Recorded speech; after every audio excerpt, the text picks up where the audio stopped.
एक और जो बहुत बड़ी कैजुअल्टी हुई है इस सारे वाक़ये से वेनेज़ुएला के, वो है कि ये जितनी वैल्यूज़ हैं ना, डेमोक्रेसी और ह्यूमन राइट्स और ये भी सब अब वो इसलिए ख़त्म हुई हैं कि आप यूरोप का रिएक्शन देखिए। सिवाय फ्रांस के, बाकी सब के सब बिल्कुल एक किस्म की खामोशी सी तानी हुए हैं कि जी वी आर एस्टैब्लिशिंग फैक्ट्स और ये वो। इसी तरीके से भारत, अभी मुझे नहीं पता, अभी शायद रिएक्शन आ गया हो।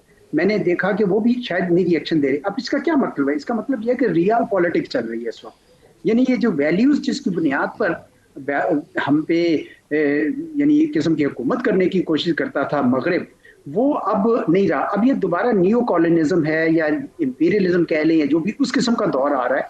और ये सिर्फ मगरिब वाले नहीं करेंगे, क्योंकि उन्होंने तो अपना एरियाज बांट लिए हैं ना। उन्होंने कहा जी वेस्टर्न हेमिस्फीयर हमारा है, इधर शी का एरिया है, यानी चीन का एरिया है जो ईस्ट एशिया है, साउथ ईस्ट एशिया, और यूरोप जो है वो खुद रशिया से निबड़े।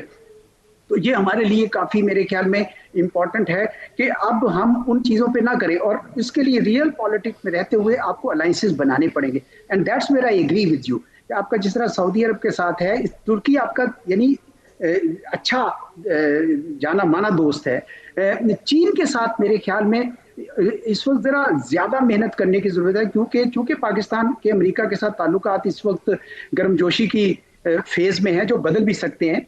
तो चीन को अलबत्ता कोई इस बात का नहीं हुआ। मुझे बड़ी खुशी हुई है कि हमारे डिप्टी प्राइम मिनिस्टर साहब चीन गए हैं और बड़ा अच्छा दौरा हुआ है, और ये पूरा साल वो 75 ईयर्स की डिप्लोमेटिक रिलेशंस को मनाने में गुजरेगा।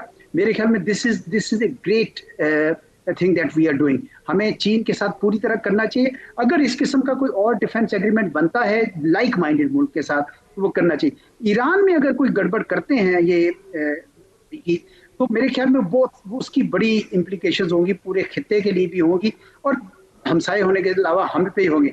कुछ इस वक्त जरूरत इस बात की है मालिक साहब, मुझे उम्मीद है कि शायद कर रहे होंगे, हमें वॉर गेमिंग करनी होगी, मुख्तलिफ सिनेरियो स्केच करने होंगे, जो हमारे पॉलिसी मेकर्स हैं वहां पे बैठ के या थिंक टैंक्स की मदद लें और वॉर गेमिंग करें कि अगर ये हो तो क्या होगा, अगर ये हो तो क्या होगा। और भारत के रवैये पे भी बड़ा इस वक्त हमें गौर करना चाहिए, देखना चाहिए, क्योंकि जो सबक इस वक्त चीन और रूस इससे ले रहे हैं वो भारत भी तो ले रहा होगा ना, उनको भी कुछ आइडियाज आ रहे होंगे।